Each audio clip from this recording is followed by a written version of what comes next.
Locked On Podcast Network presents Locked On Sports Today.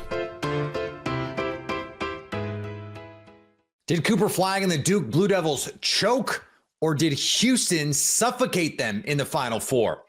Also, the UConn women's team throttled South Carolina to win another national championship. And Walter Clayton Jr. is carrying the Florida Gators to a national championship shot of their own. Today's episode brought to you by Game Time. Download the Game Time app, create an account, and use code LOCKEDON for $20 off your first purchase. Terms apply. Download Game Time today. What time is it? Game time. I'm Peter Bukowski, starting your day with the can't-miss stories and biggest debates in sports. You're Locked On Sports Today. Searching all major sports. Found. Let's start with the biggest story. Duke entered the Final Four as the prohibitive favorite to win the men's national championship. They left the final 10 and a half minutes against Houston with just one field goal and a come-from-ahead loss, a 70-67 loss in the Final Four to Houston. JJ Jackson from Locked On Blue Devils joins me now. And JJ, a lot is going to be made about the Cooper Flagg loose ball foul on the free throw. Cooper, of course, had the shot at the end to win the game. But it seems to me that 10 and a half minute stretch to close where they could not buy a bucket is the deciding factor here. What happened to an offense that had been rolling for, 4 or 5 months now? I think head coach Jon Scheyer and a lot of players on this team are going to be asking themselves that same what happened question, honestly, for the rest of their lives. This is one of those losses that's going to sting forever. I still can't fathom that it actually took place and happened. We've talked all tournament long, all season long, just about how daunting that Houston offense was. And for the first 30 minutes of the basketball game, Duke was in total control. And really down the stretch, they were still in a good position to win that game. Houston had never given up more than 70 points in a game this entire season. And you thought surely with 10 minutes left, Duke's going to get there. They're going to get over that mark. They're going to be the ones that ultimately are playing a championship Monday. But that just didn't happen. The aggressive nature of Houston's defense ramped it up when they needed to most. Duke started to miss a couple of shots that they typically don't. And then you start to press a little bit as it gets later in the stretch. And breaking the press, certainly, with some of the inbounding for Duke, was not great to watch. And again, this is just one of those things that I don't know that I'll ever get over it. I certainly don't think Jon Scheyer will ever get over it, but you just got to live with it. Credit to Houston. Yeah, the inbounding is one of those things in real time where you're just going, what is going on? And you don't want to say, do they practice? Because you know they do, because the heat of the moment can get to you. And these are 19, 20-year-old kids. I think sometimes we forget that too, right? But the inbounding stuff, I mean, not being able to get the ball in, some of the sloppy turnovers, what did you hope in that moment? Whether it was Cooper Flagg, whether it was Coach Scheyer, what did they need in that moment to settle in that they just didn't get? Yeah, I think honestly, just someone like Cooper Flagg or Con Knippel, their best players offensively the entire season, to come and demand the basketball, to be the ones that are fouled, to be the ones that are shooting at the free throw line, and to be ready to rely on some of the experiences that they've had throughout the course of the season. That's the greater discussion that so many people are having, Peter, is that because Duke played in a down ACC this year, they really weren't tested that often throughout the season. They didn't have to close out games in a big fashion like this. I find it hard to hold too much of that against Duke because I think ultimately at the end of the day, your goal is to win these basketball games. So if you're not giving the other team a chance to kind of steal a victory from you, you've done your job. But yet they didn't have that much experience in those scenarios to rely on throughout the course of the year. And this is with all the discussions about name, image, and likeness. This is where the transfer portal and the one and dones comes into play, right? When you have teams that have been together and played together and had these moments together. By the way, Kelvin Sampson at Houston has a group of guys and now going back half a decade or more where he's built a program where this is what they're able to do. Duke has not had, or at least this core group has not had that opportunity. It's tough in these moments because this is the world of college basketball that we live in, that you just have to deal with the constant churn and find a way in March to make it work. And Duke has certainly been able to do that. I mean, it's a program that's been to 18 Final Fours. It feels like just yesterday. Right. We're not talking about, our sisters of perpetual sorrow here. It feels like just yesterday we were talking about, Duke in the Final Four in 2022 and Coach K's send-off. But to your point, there hasn't been continuity in terms of the players that are there, because Duke is a program where guys come, they play a year of good basketball, maybe two, and then they're off to the NBA. And so now that's immediately what this coaching staff's got to do. They've got to put their focus into the transfer portal. They've got the 5-star freshmen that are ready to come in and make an impact. Now you just got to add some of those surrounding pieces. We're 4.5 minutes in, and we really haven't said much about Cooper Flagg. It is brutal for a player who we expect to go on and have a long NBA career, who came in, and we've been talking about Cooper Flagg coming to at least college basketball, if not Duke, for 2.5 years now. Can you try and frame in perspective here the Cooper Flagg year that we got to see at Duke? Well, I just kind of named off the history of the Duke basketball program, and I don't think that you're going to find a better freshman season from anybody who has put on that Duke jersey. He's just the second player as a Duke freshman to win the Naismith, the Wooden Award. All these big awards that have been going out these last couple of days are all going to Cooper Flagg, following what Zion Williamson was able to do.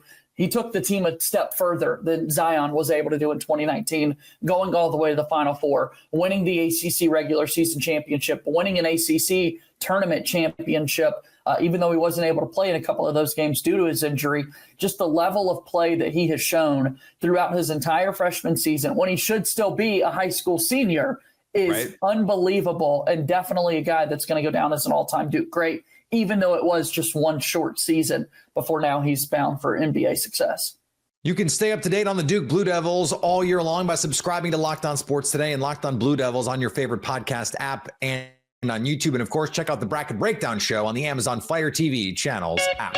You're Locked On Sports Today. Coming up, the UConn Huskies are back on top of the women's college basketball world. Before we get to that, the Cincinnati Reds are crashing out.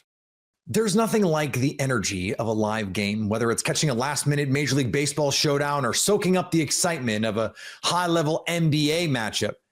Finding great seats at a great price, though, that has long been a challenge until game time. All baseball season long, you can snag great deals on good seats the closer it gets to first pitch. Plus, Game Time shows you your view from your seat before you buy. That way, you won't get stuck behind a column and miss half the game. I can't recommend Game Time enough. They show you the all-in price on each ticket. That way you know exactly what you're paying for and you don't get hit with surprise fees. You'll even have the peace of mind with Game Time, who have the cancellation protection and even job loss insurance, so I can buy with confidence. Take the guesswork out of buying tickets with Game Time. Download the Game Time app, create an account, and use code LOCKEDON for $20 off your first purchase. Terms apply. Again, create an account and redeem code LOCKEDON for $20 off. Download Game Time today. Last minute tickets, the lowest price guaranteed. The Cincinnati Reds dropped 14 runs on the Rangers' heads a week ago. They've scored 15 runs in the 6 games since. After being dominated by the Brewers on Sunday, it looks like the Reds are on the verge of a crash out. The Cincinnati Reds finished up in Milwaukee on Sunday afternoon, a lot like they played against the Brewers for the last 2 years. What's up? This is Jeff Carr from the Locked On Reds podcast. And entering this weekend, their first road trip of the season, the Reds were 7-19 the last 2 seasons against the Brewers. Well, now they're 8-22. It's just not been a good stretch of baseball for the Redlegs against one of their should-be division rivals, but in order to be a rival, you kind of have to be a two-sided battle there, and it's very one-sided at the moment. Reds still making a lot of mistakes in the field, a lot of mistakes on the base paths. It's been a rough go of it. I still think there's a turnaround coming. Just how big of a hole are they going to dig before they make that turnaround? That's becoming the question. Steve's going to try to answer that on a next Locked On Reds podcast.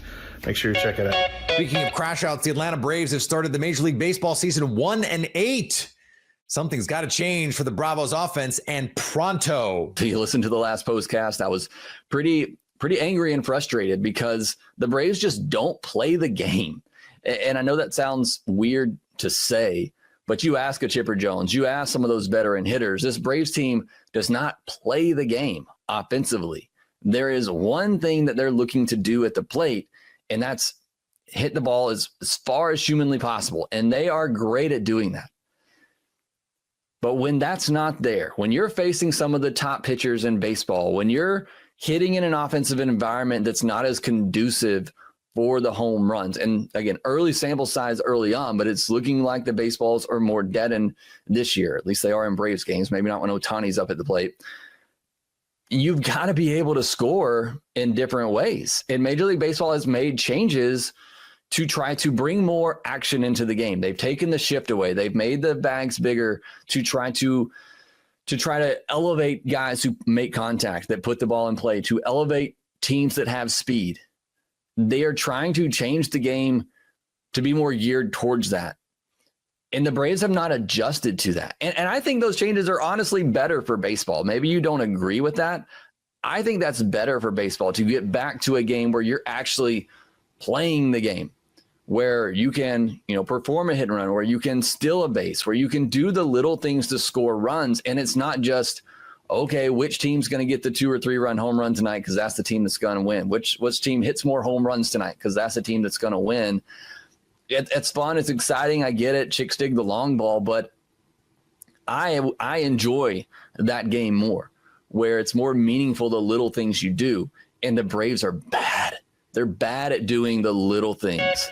Over in the association, Luka Doncic and the Lakers shut down the Oklahoma City Thunder. This is Andy Kamenetsky, co-host of the Locked On Lakers podcast, and the Lakers get a 126-99 win over the Thunder in Oklahoma City. One of the best games, strongest, most complete execution we've seen from the Lakers on both sides of the ball. Luka Doncic, 30 points, 11 of 20 from the field, 5 of 11 from behind the arc, 6 rebounds, 7 assists, 20 points for Austin Reeves, 19 for LeBron James, 26 combined from Dorian Finney-Smith and Gabe Vincent off the bench. 4 different Lakers hit 4 or more threes in this game, and defensively they held Shai Gilgeous-Alexander to 0 free throw attempts. Big factor in preventing the Thunder from ever chipping away at the lead, and just a terrific showing by the Lakers this afternoon on primetime. For more Lakers coverage, make sure you're watching Locked On Lakers on YouTube and listening wherever you get your podcasts. The UConn Huskies left no doubt in the national championship against South Carolina, an 82-59 beatdown that turned into a celebration. Sarah Strong was everything of that last name. 24 and 15 in this one. Howard Megdal from Locked On Women's Basketball in Tampa at the arena joins me now. And Howard, 30 years after winning his first national championship, Gino Auriemma wins his 12th. Paige Beckers gets her first after a long and decorated career at UConn. What is the storyline that you have your eye on coming out of this one? Those are the biggest ones, right? That Gino is timeless. At 71, the same formula that has worked for him for not just his national championship teams, but his very best teams, when he's got a trinity of stars. And he has a trinity of stars here with Sarah Strong, Paige Beckers, and Azzi Fudd, made a real difference. This team did not just win, they won effusively. 23 points, third highest winning margin in a national championship game all time. But by the way, 6 of the 8 of those are UConn Huskies teams. Yeah, and look, one of the reasons why Gino is able to do this is he recruits really well, but I just want to take you back in time. I know you know this, Howard. The top 5 ladies in Paige Becker's recruiting class: Paige, Angel Reese, Cameron Brink, Caitlin Clark, Camila Cardozo. A pretty good top 5 as these things go. Sure is. Sure is. And by the way, to that point, you see the fact that these are elite players, but bottom line is they went to 5 different programs. And that speaks to UConn winning this in 2025 is fundamentally different. There are more programs paying attention. There are more programs investing. And UConn still is able to put together a team that not only wins, but dominates. Yeah. And I think to that point, it's easy to forget they were a 2 seed in this tournament. And to come in, they were still favorites coming into this game, but this was not one of those, we just expected from, September, October, that this was going to be the team that was cutting down the nets at the end. What do you think was the difference? What changed over the course of the season that brought them to this impressive, virtuosic performance at the end of their season? There's a handful of things. Okay, number one is the fact that Sarah Strong as a freshman does not play like a freshman. 24 and 15 in this title game. Incredible defense on Chloe Kitts, who made her first 2 shots but finished 3 for 11 because of the work Sarah Strong did on her. The fact that they were healthy. I asked Gino after the fact, did it feel disappointing to only reach the Final Four 7 years in between his championship title in 2016 and the one this year? And what he said was, no, UConn, when we are whole, then you're beating UConn. Otherwise, you're beating a team that is less than 100%. And I think seeing them get to this point, frankly, I had to see it. I saw them in December. They were clearly the team as the highest ceiling of any team I saw this year. Was Paige going to be healthy and playing at her best? Was Azzi going to be healthy and playing at her best? Was Sarah Strong going to hit a freshman wall? None of it happened. And because none of it happened, quite frankly, South Carolina or anybody else wasn't going to be able to stay with them. Yeah, they lost just one time going back to December 29th, just one loss in the last 3 months. Can you help me put Paige Becker's career in perspective? Someone who came in, she won every National Player of the Year as a prep player, is one of the most decorated prep players of the last decade, probably. And yet injuries were really the story of her career for the middle section of it, now to come in this moment and realize the full potential that she had coming out of Edina.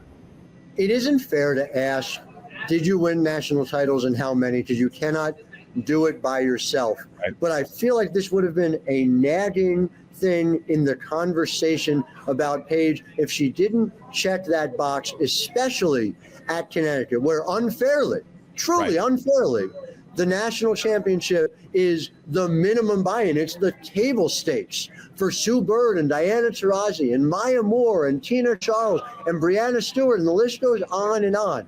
Paige Beckers is one of the finest players I have ever had the privilege of covering at Connecticut. She is one of the greatest players I have ever seen at this level. I am beyond excited that I now get to cover her at the WNBA level as well. And she gets to punctuate it with a storybook finish. We don't all get storybook finishes. Paige Beckers just got hers. Stay up to date all year on the UConn Huskies by subscribing to Locked On Sports Today, Locked On UConn, Locked On Women's Basketball, and of course, the Bracket Breakdown Show on Amazon Fire TV channels, app, plus YouTube. Coming up, Walter Clayton Jr. has been cooking for the Florida Gators. Florida star Walter Clayton Jr. has been on a tear during the NCAA tournament. Locked On Gators host Brandon Olson discussed Florida's dramatic win over the Auburn Tigers in the Final Four. The Florida Gators are advancing to the national championship after beating the Auburn Tigers not once, but twice this year, definitively answering the question of who's the best team in the SEC. Is it the number 1 overall seed that won the SEC in the regular season? Or is it the SEC team that went through the SEC tournament, putting belt to ass every step of the way, that went to Auburn and beat Auburn, went to San Antonio and beat Auburn again because they're like that. They're the best team in the country. They are. They've answered it. They did it. The Florida Gators are the best team in the country. And we're going to do it. At least once. At least, I see 42 comments in the chat, 77 people in here, 2 minutes in. It's nuts. We'll get to you. We'll have some fun. But before we do that, the Florida Gators, led by, we're going to save him. We're going to save him. We're going to save him. We're going to save him. The Florida Gators, led by the most frustrating big man on the planet in Alex Condon. The Florida Gators, led by the man who showed up when it mattered most in Ruben Chinyelu. The Florida Gators, led by the best 3-and-D wing in the country. The Florida Gators, led by the most brolic guard in the country, Elijah Martin. The Florida Gators, led by America's sixth man, Thomas Houck.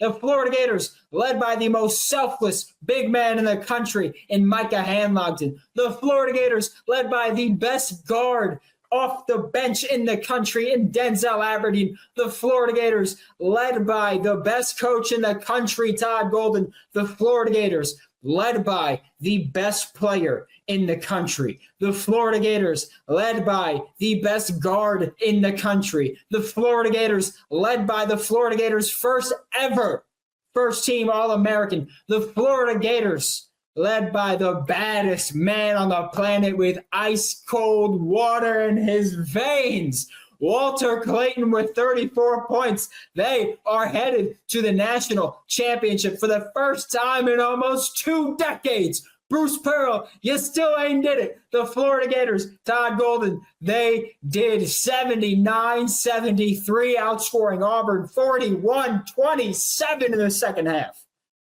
They did it. The Florida Gators are going on to the national championship. And finally, Alexander Ovechkin has done it. The Capitals winger scored his 895th career goal Tuesday night, passing, you guessed it, Wayne Gretzky for the most goals in NHL history. The 39-year-old Ovechkin was drafted back in 2004 and somehow still has a shot like a rocket launcher. Gretzky once said he thought the record was unbreakable. Gretzky was on hand when the Caps played the Islanders.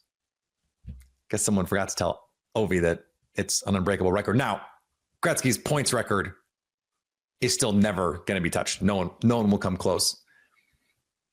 Someone got the goals record, though. So anything's possible, I guess. If you're catching this episode after hearing your favorite Locked On show, make sure to subscribe to Locked On Sports Today on YouTube or wherever you get your podcasts so you never miss an episode. Also, if you're a new subscriber to Locked On Sports Today, we're here for you with the biggest stories in sports every day. Coming up, will the Florida Gators secure their first basketball title since 2007? Or will the Houston Cougars win the big dance for the first time ever? So at least until tomorrow, stay locked on sports today. Locked On Podcast Network presents Locked On Sports Today. Go to our video on demand. Click on sports at the top of your screen. There, you'll find past episodes of Locked On Sports Today, plus other Locked On shows on demand.